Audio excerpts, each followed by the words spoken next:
और देखिए, केंद्र सरकार ने वक्फ संपत्तियों के बेहतर प्रबंधन और पारदर्शिता के लिए उम्मीद पोर्टल लॉन्च किया है। ये एक केंद्रीकृत पोर्टल होगा जिस पर देश भर की वक्फ संपत्तियां पंजीकृत की जाएगी।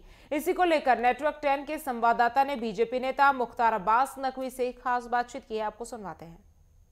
हमारे साथ बीजेपी के वरिष्ठ नेता मुख्तार अब्बास नकवी जी हैं, जिनसे हम खास बातचीत करेंगे। उनसे जानेंगे कि जिस प्रकार से वक्फ संपत्ति को लेके सर एक उम्मीद पोर्टल लॉन्च किया गया है जिसमें आप लोग रजिस्ट्री करेंगे, तो क्या कुछ कहना चाहेंगे, क्योंकि इतनी सियासत के बाद अब ये उम्मीद पोर्टल लॉन्च किया जा रहा है। देखिए, ये वक्फ का जो सिस्टम वर्तमान सिस्टम था उसकी असंवैधानिक अराजकता को संवैधानिक प्रतिबद्धता के फ्रेमवर्क में लाने वाला ये एक ऐतिहासिक कदम है और ये ऐतिहासिक सुधार है, प्रशासनिक सुधार। अभी तक क्या होता था कि जो वक्फ को लेकर के एक असंवैधानिक अराजकता और दंडता का दौर चल रहा था, जिसको लेकर के कई तरह के पूरे देश में कन्फ्यूज़न था, कन्फ्लिक्ट होता था आपस में, उसको लेकर के इसमें सुधार होगा।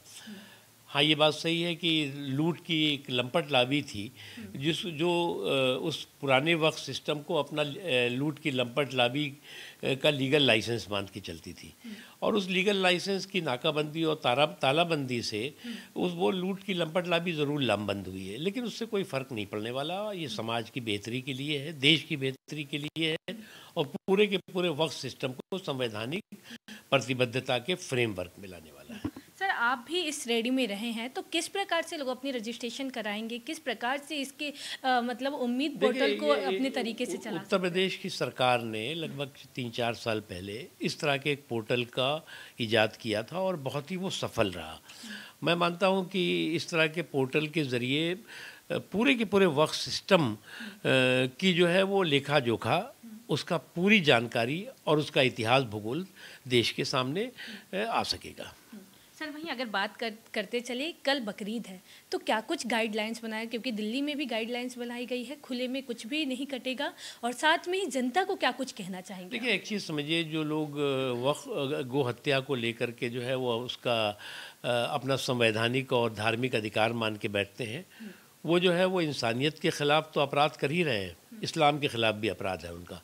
और इसलिए जो है वो गो हत्या पर किसी भी तरह की छूट, केवल ये दिल्ली की बात नहीं मैं कर रहा हूँ, पूरे देश में नहीं होनी चाहिए और जो भी इस तरह का अपराध करने की कोशिश करे उसको कड़े से कड़े कानूनी प्रावधानों के तहत सज़ा होनी चाहिए। सर, वहीं अगर लास्ट सवाल लेते चले, जिस प्रकार से सेना से सबूत मांगा जा रहा था, बीजेपी को कहीं ना कहीं हमलावर तो बनाया जा रहा था, इसको लेके अब जो हाई कोर्ट की तरफ से राहुल गांधी पे अब जो सियासत की जा रही है, जिस प्रकार से उनको अब उच्च न्यायालय कोर्ट में लाया गया है, क्या कुछ कहना चाहेंगे, क्योंकि लगातार कांग्रेस सवाल कर रही है कि ईडी और सीबीआई अब तो बीजेपी के खाते में? देखिए, ये बकवास बहादुरों का जो ब्रिगेड है वो कांग्रेस पार्टी की बेहतरी का काम नहीं कर रहा है, बल्कि बंटाधार करता दिखाई पड़ रहा है।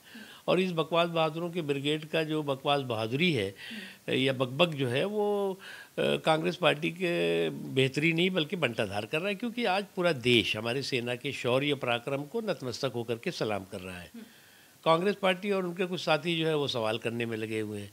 पाकिस्तान वहाँ से सबूत मांगेगा, ये सवाल करेंगे, तो सवाल और सबूत की जुगलबंदी में लगे हुए हैं। इनको अपने देश के नेतृत्व और अपने देश की सेना पर यकीन नहीं है, बल्कि विदेश की हवाई बातों पर ज़्यादा यकीन है और इसीलिए ये लोग हवाई होते जा रहे हैं। चलिए सर, हमसे बातचीत करने के लिए बहुत बहुत धन्यवाद। कैमरामैन अजय के साथ मैं पल्लवी श्रीवास्तव, नई दिल्ली।